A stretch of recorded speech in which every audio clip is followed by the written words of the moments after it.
Bonjour et bienvenue sur ma chaîne YouTube. Je fais une petite vidéo très rapide. C'est la vidéo numéro 3 qui concerne la découverte du logiciel. J'ai déjà traité dans de nombreuses vidéos cet aspect de la chose, à savoir programmer des informations pour sélectionner le bon cadre. En particulier ici, dans cette vidéo, je détaille pas mal. Je vous mettrai d'ailleurs le lien de cette vidéo sous le descriptif, en dessous sous la vidéo. Alors, pour avoir une action sur son cadre, on ouvre une page. Ce que je vais réaliser ici, vous pouvez l'utiliser dans n'importe quelle partie du logiciel. Modify, Create, le point de croix, etc., etc. Vous trouverez partout ce changer de cercle et en cliquant dessus, vous pouvez modifier des choses. Donc, je change de cercle. Vous avez cette fenêtre qui s'ouvre. Moi, j'ai MyOps qui s'ouvre automatiquement parce que j'ai déjà fait l'action que je vais vous montrer que vous pouvez réaliser. Dans cette partie, j'ai tous les cadres que j'ai voulu inclure. Donc, cette partie, vous cliquez là, elle se trouve tout en haut de la liste des machines que vous trouvez en ayant cliqué sur cette flèche. En admettant que je veuille en rentrer un autre, vous choisissez votre machine, vous cliquez là et vous choisissez le cadre que vous voulez rentrer. Moi, je veux rentrer le 10 par 10 métallique.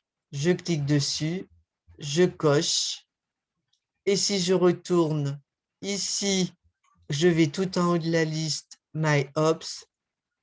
Si je clique là, je vais avoir tous les cadres que j'ai rentrés et ils se trouvent bien ici.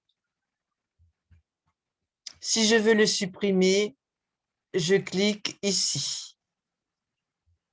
Donc, je vous montre, métallique, je décoche, je rouvre, je retourne dans mes cadres, je clique ici pour avoir la liste et il ne s'y trouve plus.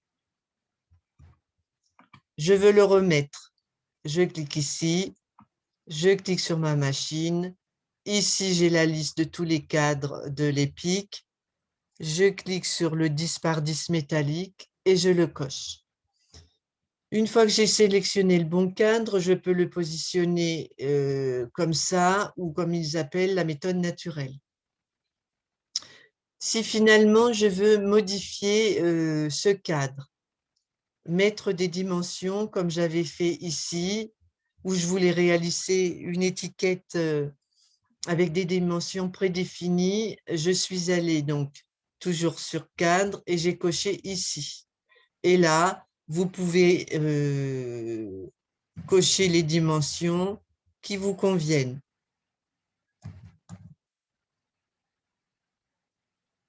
Je vais mettre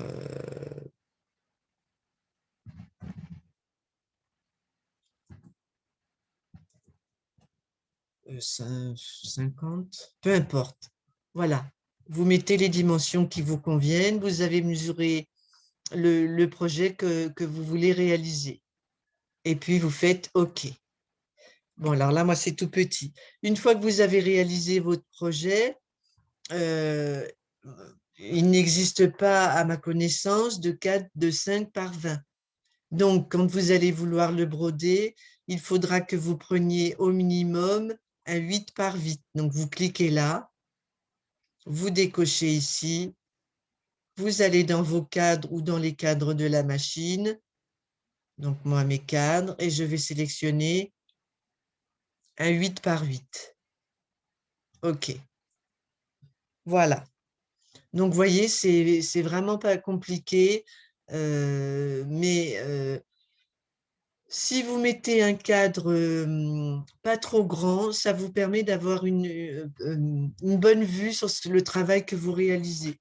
Et personnellement, j'aime beaucoup entrer la dimension du cercle. Ça m'aide beaucoup à composer le projet que je suis en train de réaliser. Voilà, c'était juste une petite vidéo rapide sur le cadre. Je vous mettrai donc le lien de l'autre vidéo sous celle-ci. Eh bien, écoutez, n'hésitez pas à cliquer sur j'aime ou à mettre un petit commentaire et peut-être à une autre fois si vous visionnez d'autres vidéos. Au revoir, merci.